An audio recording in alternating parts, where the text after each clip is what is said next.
आज दोपहर 2:18 पर वो खबर आ गई जिसका देश के करोड़ों लोग पिछले 30 दिन से इंतजार कर रहे थे।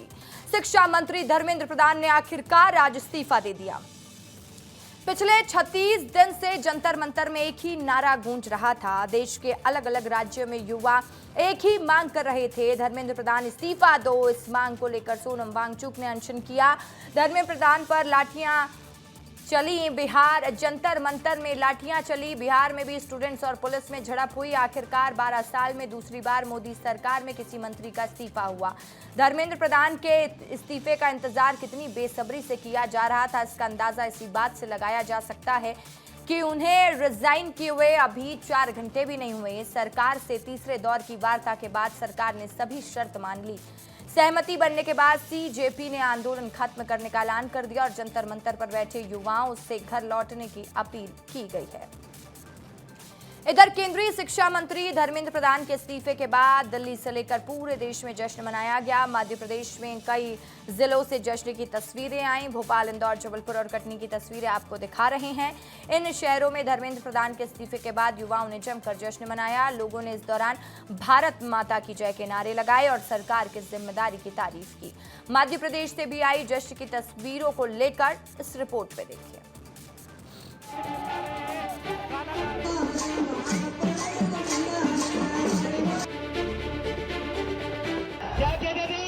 इस सरकार में इस्तीफे नहीं होते।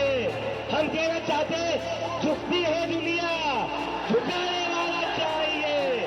देखिए, हमें तो थोड़ी उम्मीद जागी। हम कॉम्पिटिटिव एग्जाम देते हैं, जो देते हैं शायद हमारे फ्यूचर के लिए भी थोड़ा हमने सुरक्षित माहौल क्रिएट कर दिया है। और आज हमारे लिए आराम का दिन है क्योंकि विगत कई महीनों से हम जो संघर्ष कर रहे थे उन पे आज विराम लगा है। ये हमारी जीत है। 26 दिन से हम यहाँ पर बैठे हुए हैं, आज हमारी जीत हुई है, हम बहुत खुश हैं।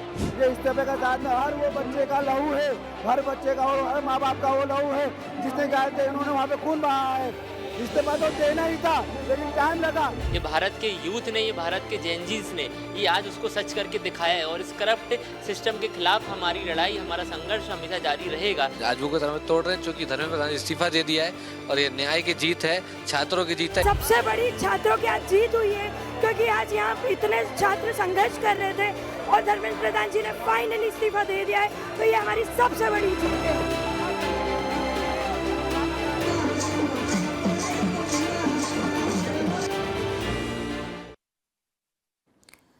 धर्मेंद्र प्रधान के इस्तीफे के बाद अब मध्य प्रदेश में बयानबाजी का दौर शुरू हो गया। पीसीसी चीफ जीतू पटवारी ने कहा ये बीजेपी के अंत की शुरुआत है। वहीं दूसरी ओर पूर्व मुख्यमंत्री दिग्विजय सिंह ने कहा कि युवाओं को आखिरकार सफलता मिली। 50 बार एग्जाम निरस्त हुई, बीजेपी का दोष। नरेंद्र मोदी जी की हठधर्मिता जैसे किसान आंदोलन में थी, नहीं हटूंगा, बाद में हटे।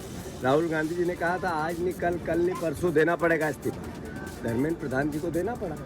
अल्टीमेटली इस पूरे घटनाक्रम से भारतीय जनता पार्टी का अहंकार जो था वो दिखा और उस अहंकार का अंत अब आने वाले समय में होगा, उसकी शुरुआत हुई। ये धर्मेंद्र प्रधान का इस्तीफा भारतीय जनता पार्टी के अंत की शुरुआत है। ये हमारी जो मांग थी धर्मेंद्र प्रधान का इस्तीफा होना चाहिए कि उन्होंने अपना इस्तीफा माननीय प्रधानमंत्री जी को भेज दिया है। अब माननीय प्रधानमंत्री जी को अगर भेज दिया है तो माननीय प्रधानमंत्री जी अब आप पर निर्भर करता है कि आप इनका इस्तीफा तत्काल मंजूर करें। और अगर आप इस्तीफा मंजूर नहीं करेंगे तो भाई अगली बार आपका इस्तीफा भी लोग मांगना शुरू कर देंगे।